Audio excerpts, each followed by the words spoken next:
ना एक question normal होता है कि अगर सब स्ट्रिंग ऑफ एरे का एक एरे है 1 2 3, और मैं आपको इसका बोलूँ कि सब स्ट्रिंग निकालने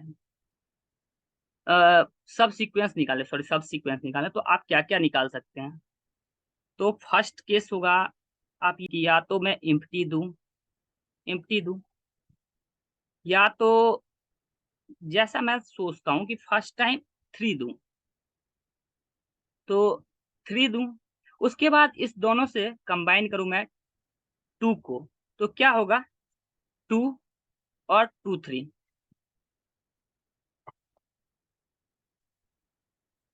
जस्ट अभी ये मत सोचिए कि क्या कर रहे हैं क्या नहीं कर रहे हैं, बस ऐसा एक सीक्वेंस आएगा। मैं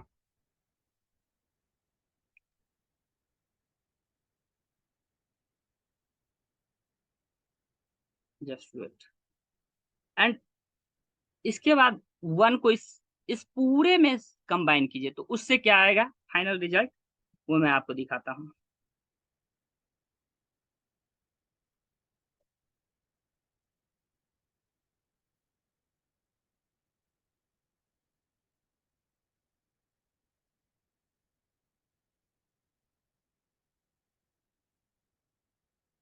और एक और सीक्वेंस आएगा 1 2। ओके, ना लॉजिक यही है, रिकर्सन में हमारा लॉजिक यही है कि पहले मैंने एम्प्टी स्ट्रिंग लिया, और फिर लास्ट वाला जो भी इंडेक्स है, लास्ट वाला जो एरे का एलिमेंट है, उसको मैंने उस नंबर वहां पे ऐड कर दे गया। पहले इससे ऐड किया, फिर इस दोनों को, ये दोनों जो एलिमेंट मिला उसमें मैंने 2 ऐड किया, तो 2 ऐड किया तो क्या हुआ, पहले हुआ एक जगह 2 आएगा, और एक जगह 2 3 आएगा। फिर मेरा ये 4 एलिमेंट मिला, इस 4 एलिमेंट को मैंने 1 से ऐड किया, तो फाइनल आया 1 1 3, 1 2 और 1 2 3। सीक्वेंस थोड़ा अलग हो गया है। ओके, तो मेनली रिकर्सन पे हम फोकस करते हैं, बेस केस क्या होता है। अब मैं आपको एक पिक्चर दिखाता हूँ, उससे ज्यादा समझ में आएगा। क्या मेरा स्क्रीन अभी दिख रहा है?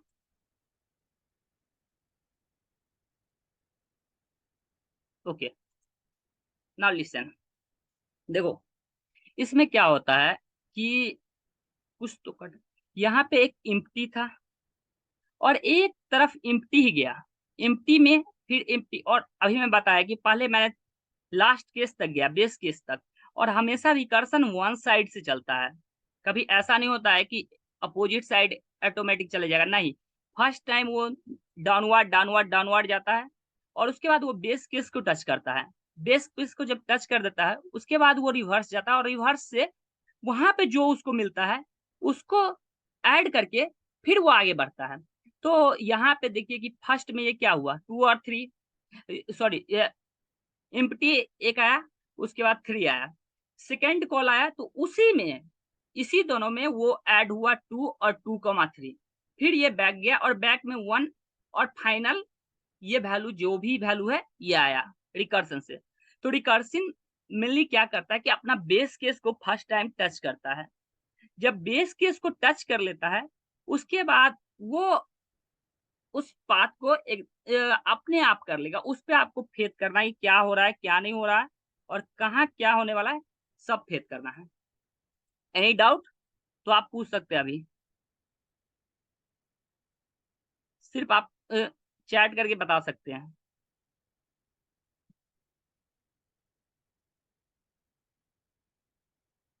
Okay okay okay okay okay, wait wait, 1 minute. Okay, again मैं बताता हूँ। इतना इतना इतना इतना देख लीजिए कि पहले होता है ना, सबसे फर्स्ट टाइम क्या होता है कि वो, आप इतना समझ लो कि रिकर्सन अपना बेस केस को टच करता है। अगर कोई आप बेस केस नहीं लगाए हैं, तो वो वहां रिटर्न कैसे करेगा। फिर आपका कोड, अच्छा ठीक है, मैं एक बार कोड करता हूँ, उसके बाद आपको ज्यादा क्लियरिटी आएगी कि क्या कहना क्या चाह रहे हैं, ठीक है।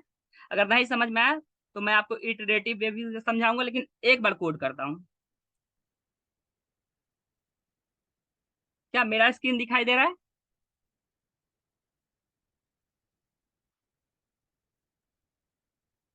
Okay okay. चलो देखो क्लास।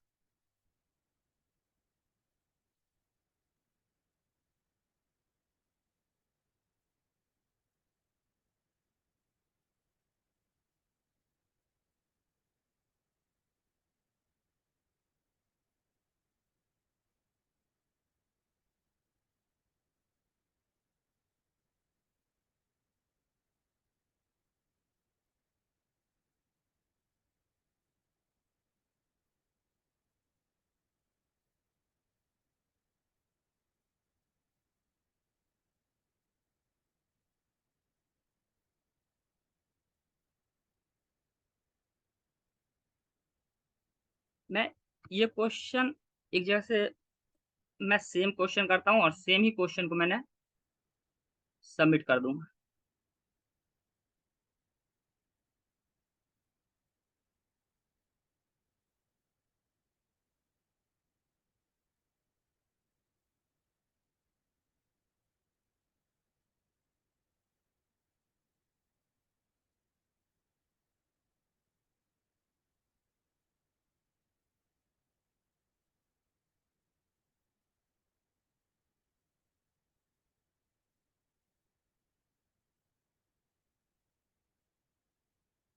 ये हम ऊपर में क्या कर रहे हैं, ये उक्त में समझ लोगे, इसलिए सबका दिक्कत नहीं है। सिर्फ फंक्शन के अंदर जो चीज करना रहता है वही चीज डिपेंड करता है।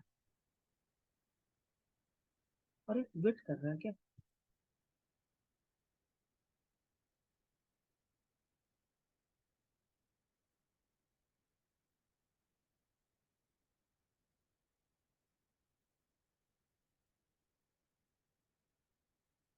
ओके।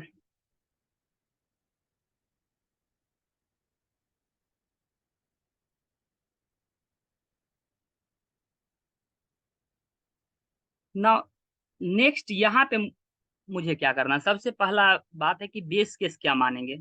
तो जैसा कि हमने बताया है आपको पहले ही कि बेस केस क्या मानेंगे, तो यहाँ पे मैंने बताया कि बेस केस क्या मानेंगे।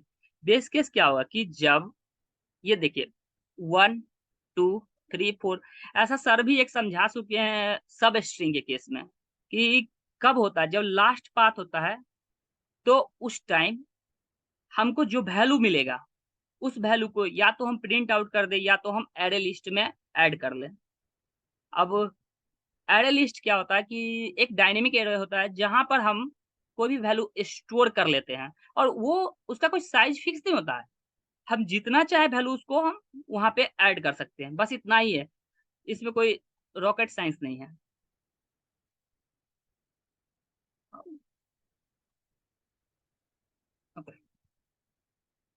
नाउ इफ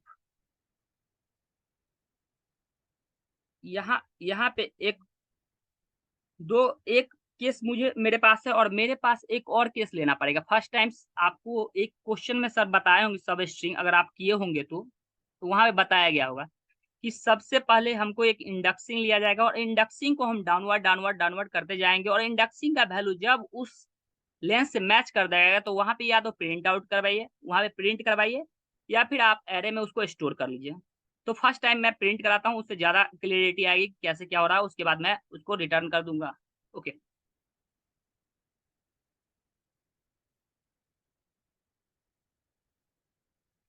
तो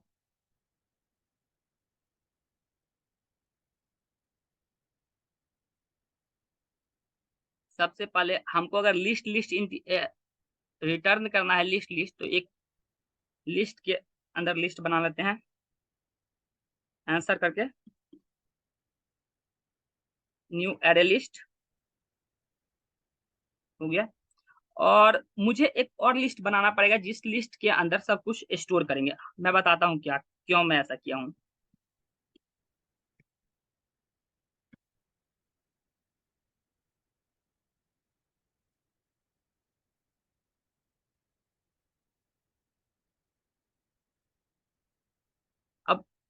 एक और फंक्शन कॉल करना पड़ेगा जिसके अंदर मुझे ये सारा वैल्यू मिल जाए, और उस वैल्यू को मैं और एक जगह ऑल सबसेट लाके और उसको प्रिंट आउट कराओ या फिर रिटर्न कर दूं एरे लिस्ट में। तो उसके अंदर मुझे पहले नम्स भेजना पड़ेगा, नंबर, उसके बाद आंसर, उसके बाद आंसर 1, और एक इंडेक्स जो हमको वैल्यू देगा। फिलहाल के लिए हम रिटर्न नल कर देते हैं। एरे लिस्ट जब भी रहेगा तो वहां पे आप नल कर सकते हैं, नल से रिटर्न करने से कोई दिक्कत नहीं होती है। ओके,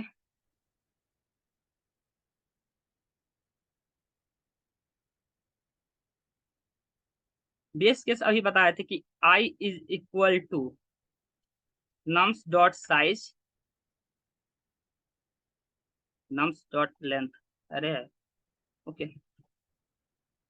नम्स डॉट लेंथ, और अगर इसके बराबर हो गया तो मैं यहाँ पे या तो उस लिस्ट को प्रिंट कर दूंगा या फिर मुझे वापस करना हो। फिलहाल के लिए मैं प्रिंट करता हूँ,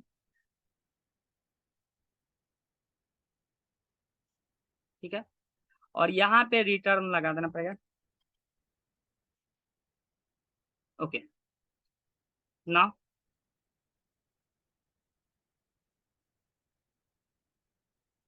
all subset nums comma answer comma answer 1 i+1, और फिर मुझे आंसर 1 में आंसर 1 डॉट ऐड, जहां भी होगा उसके बाद हमको नम्स ऑफ आई हो गया, और अगेन मैं इसको बैक कर दूंगा क्योंकि मुझे वापस भी लेना पड़ेगा इसको, कि जब वापस आए तो मुझे वैल्यू देते जाए। Answer comma answer 1 comma i+1। Okay, और मैं प्रिंट करता हूँ। यहाँ तो वैल्यू मुझे नल ही देगा, बट देखता हूँ प्रिंट करके क्या होता है।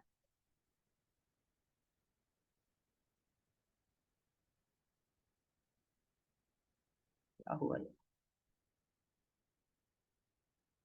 could not find the load main class। Okay, public class input, okay, now ये क्या हुआ, wait wait, list, I is equal to system out dot print,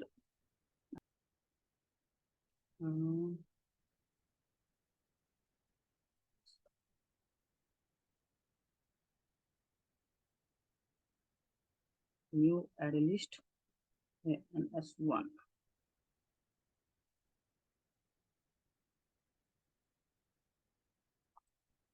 I think now this should work. Okay, now this fine.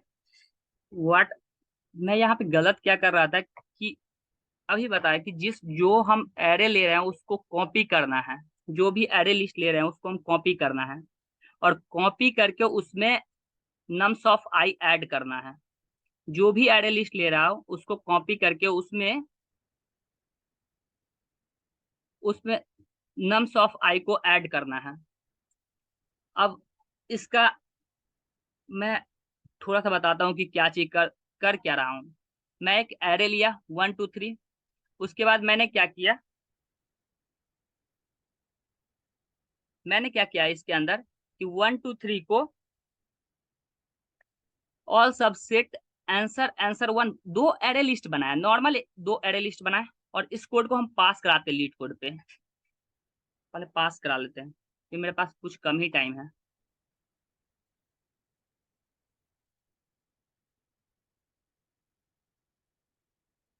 Okay,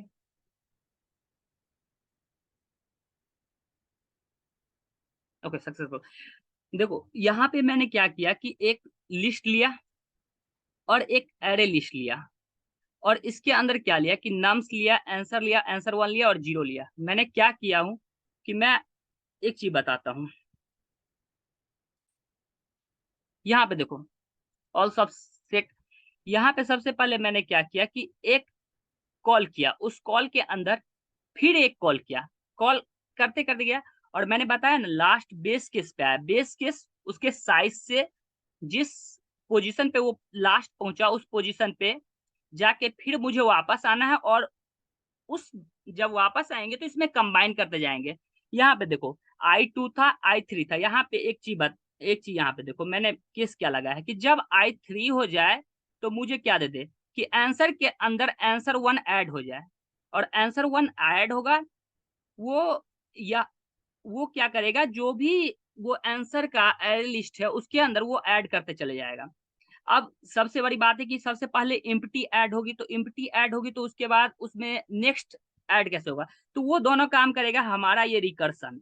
recursion क्या करेगा, पहले मेरा empty copy करेगा ये new array list से, और कॉपी करने के बाद क्या करेगा आंसर डॉट ऐड से नम ऑफ आई जो उस पोजीशन पे वैल्यू आएगा उस वैल्यू को फिर उससे ऐड कर देगा और सेकेंड टाइम्स फिर ये कॉल करेगा। ये कॉल करते करते जाएगा और जितने भी पोजीशन पे जो वैल्यू आ रहा है, जैसे सपोज करो मैं बताता हूँ, अभी बताया कि एक इम्प्टी आया, पहला ये इम्प्टी ले लिया और ये स्ट्रिंग को इसने फिर से कॉपी कर लिया इन न्यू एरे लिस्ट में NS1।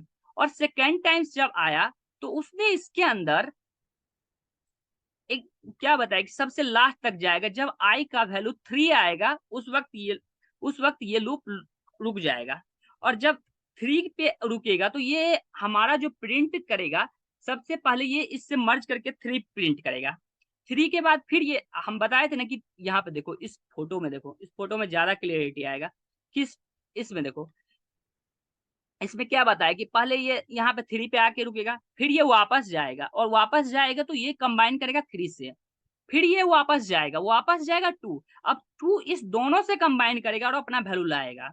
उसी तरीका से 1 के नीचे पूरा अपना अपना सारा वो वैल्यू लेके आएगा और फाइनली वो वैल्यू प्रिंट कर देगा। अब अगर किसी को डाउट है इस क्वेश्चन में तो हम सबको अनम्यूट कर रहे हैं, एक एक करके पूछ लो।